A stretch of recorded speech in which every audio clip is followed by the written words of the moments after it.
ಪ್ರಥಮವಾಗಿ ಜಗದ್ಗುರು ಶ್ರೀ ಶಿವರಾತ್ರಿ ರಾಜೇಂದ್ರ ಮಹಾಸ್ವಾಮೀಜಿಯವರನ್ನು ಮನದಲ್ಲಿ ಸ್ಮರಿಸಿ ಅವರ ಆಶೀರ್ವಾದವನ್ನು ಬೇಡಿ ಇಂದಿನ ಜಗದ್ಗುರು ಶ್ರೀ ಶಿವರಾತ್ರಿ ದೇಶಿಕೇಂದ್ರ ಮಹಾಸ್ವಾಮೀಜಿಯವರು ನಮ್ಮ JSS academy of higher education ರಿಸರ್ಚ್ನ ಚಾನ್ಸಲರ್ ಆಗಿ ಇರುವಂತಹ spiritual dynamic leader who is having blessings for all these activities. I submit my pranams to his lotus feet. When Kishore and his team proposed this program itself to our Board of Studies and then Academic Council, that they want to do one value-added course designated as First Aid for Mental Health.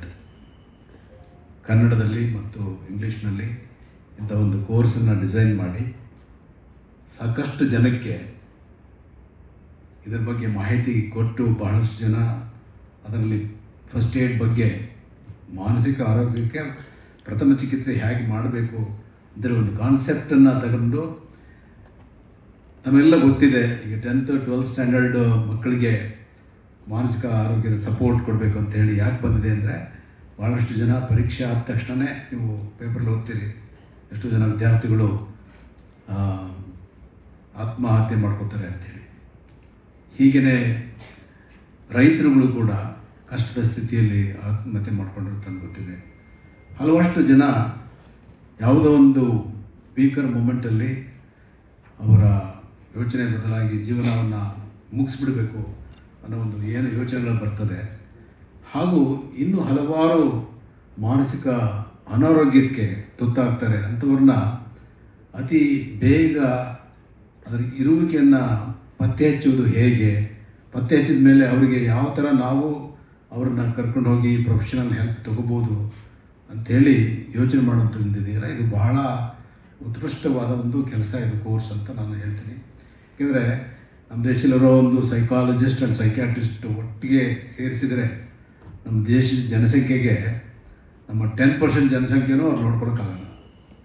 ಹೀಗಿರುವಾಗ ನಮಗೆ ಯಾವ ಥರ ನಾವು capacity building ಮಾಡಬೇಕು ಮತ್ತು human man power ರಿಸೋರ್ಸನ್ನ ಹೇಗೆ create ಮಾಡಬೇಕು ಅಂತೇಳಿ ಯೋಚನೆ ಮಾಡಿದಾಗ ಇಂತಹ ಕೋರ್ಸ್ಗಳನ್ನು ಕ್ರಿಯೇಟ್ ಮಾಡಿದ್ರೆ ನಾವು ಸಾವಿರಾರು ವ್ಯಕ್ತಿಗಳಿಗೆ paramedical non medical people who are interested to learn ಅಂಥವ್ರಿಗೆ ಇದ್ರ ಬಗ್ಗೆ first aid and mental health ಬಗ್ಗೆ ಒಂದು ಸರಿಯಾದ ಮಾಹಿತಿ ಕೊಟ್ಟರೆ ಅವರು ಹಲವಾರು ವ್ಯಕ್ತಿಗಳ ಜೀವನ ಉಳಿಸ್ಲಿಕ್ಕೆ ಸಾಧ್ಯವಾಗುತ್ತೆ ಮತ್ತು ವ್ಯಕ್ತಿಯ ಜೀವನ ಶೈಲಿಯನ್ನು ಬದಲಾಯಿಸಿ ಮಾನಸಿಕ ಆರೋಗ್ಯನ ಇಂಪ್ರೂವ್ ಮಾಡಲಿಕ್ಕೆ ಅನುಕೂಲ ಆಗುತ್ತೆ.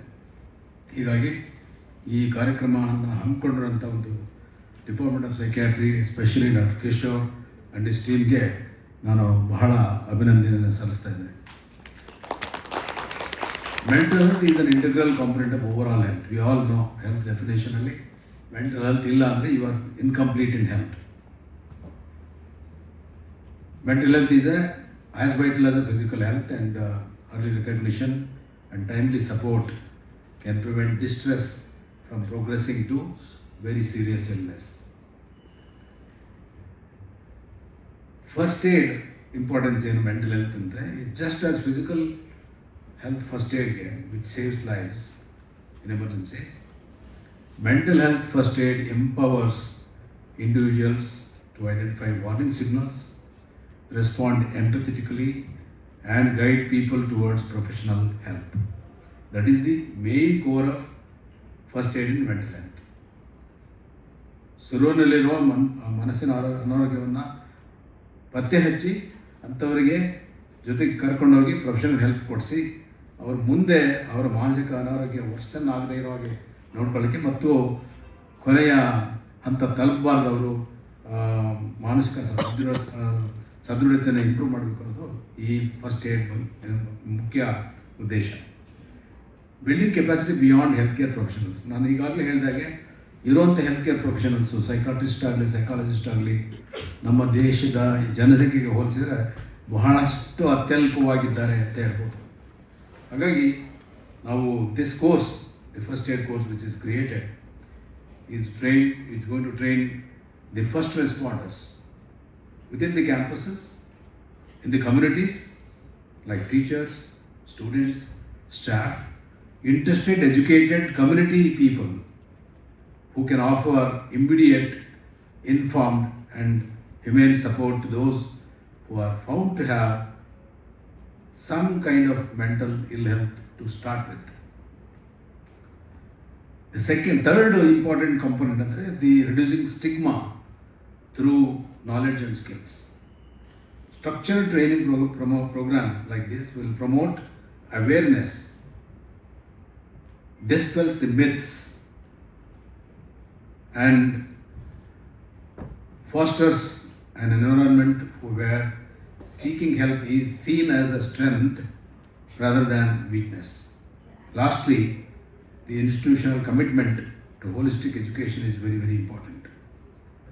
Introducing these kind of value-added courses reflects a forward-looking academic vision, integrating life skills, emotional intelligence, and social responsibility alongside professional excellence.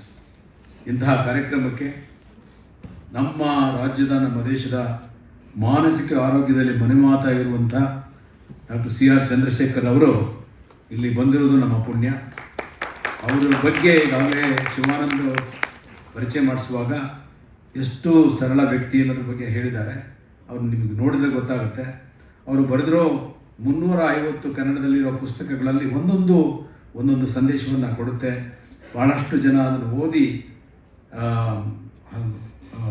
ಮಾನಸಿಕ ಆರೋಗ್ಯದ ಬಗ್ಗೆ ಮತ್ತು ಹಲವಾರು ಸಾಮಾಜಿಕ ಪಿಡುಗುಗಳಲ್ಲಿ ಏನಿದೆ, ಮಾನಸಿಕ ಆರೋಗ್ಯ ಅಸ್ಥಿರತೆ ಬಗ್ಗೆ ಹಲವಾರು ಮಿತ್ಸ್ ಏನಿದೆ ಅದನ್ನು ಬಹಳ ಕೂಲಂಕಷವಾಗಿ ಅವರು ಹಲವಾರು ಪುಸ್ತಕಗಳಲ್ಲಿ ಬರೆದಿದ್ದಾರೆ. ಅಂಥ ಪುಸ್ತಕಗಳು ಓದಲು ಬಹಳ ಯೋಗ್ಯ, ಎಲ್ಲರೂ ಓದಬೇಕು.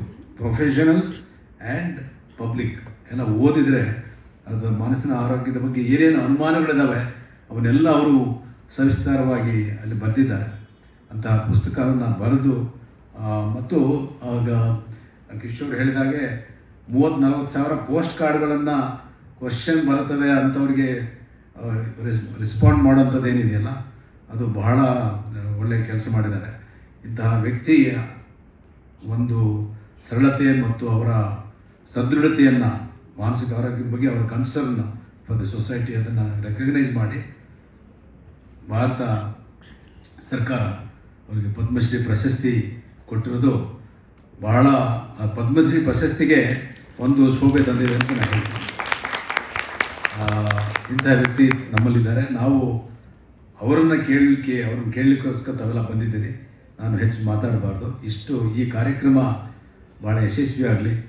ಈ ಕಾರ್ಯಕ್ರಮದ ಮೂಲಕ ಬಹಳಷ್ಟು ಜನಕ್ಕೆ ಮಾನಸಿಕ ಆರೋಗ್ಯದ ಬಗ್ಗೆ, ಪ್ರಥಮ ಚಿಕಿತ್ಸೆ ಹೇಗೆ ಮಾಡಬೇಕು, ಯಾರಿಗೆ ಮಾನಸಿಕ ಅನಾರೋಗ್ಯ ಇದೆ ಅನ್ನೋದನ್ನು ಹೇಗೆ ಕಂಡುಹಿಡಿಬೇಕು ಅನ್ನೋದನ್ನು ಭಾಳಷ್ಟು ಜನಕ್ಕೆ ಎಂಪವರ್ ಮಾಡಿದರೆ ನಮ್ಮ ಸಮಾಜದ, ನಮ್ಮ ದೇಶದ ಹಲವಾರು ಜನಗಳಿಗೆ ಏನು ಮಾನಸಿಕ ಆರೋಗ್ಯದಿಂದ ಬಹಳಷ್ಟು ಸಫರಾಗಿ ಆ ಕಾಯಿಲೆ ಉಲ್ಬಣಗೊಳ್ಳದಂತೆ ಶುರುವಿನಲ್ಲೇ ಅವರಿಗೆ ಚಿಕಿತ್ಸೆ ಕೊಡಿಸೋಂಥ ಒಂದು ವ್ಯವಸ್ಥೆ ಈ ಥರ ಕೋರ್ಸ್ ಮೂಲಕ ಆಗಲಿ ಅಂತ ಹೇಳಿ ಭಾವಿಸಿ ಈ ಕಾರ್ಯಕ್ರಮವನ್ನು ಆರ್ಗನೈಸ್ ಮಾಡಿ ನನ್ನನ್ನು ಕರೆದು ಚಂದ್ರಶೇಖರ್ ಅವ್ರನ್ನ ನೋಡಿ ಮತ್ತು ಅವ್ರ ಬಗ್ಗೆ ಕೇಳೋವಂಥ ಒಂದು ಅವಕಾಶ ಕಲ್ಪಿಸಿದ್ದಕ್ಕೆ ಕಿಶೋರ್ ಮತ್ತು ಎಂಟೈರ್ ಟೀಮ್ಗೆ ನಾನು ಧನ್ಯವಾದ ಹೇಳಿ ನನ್ನ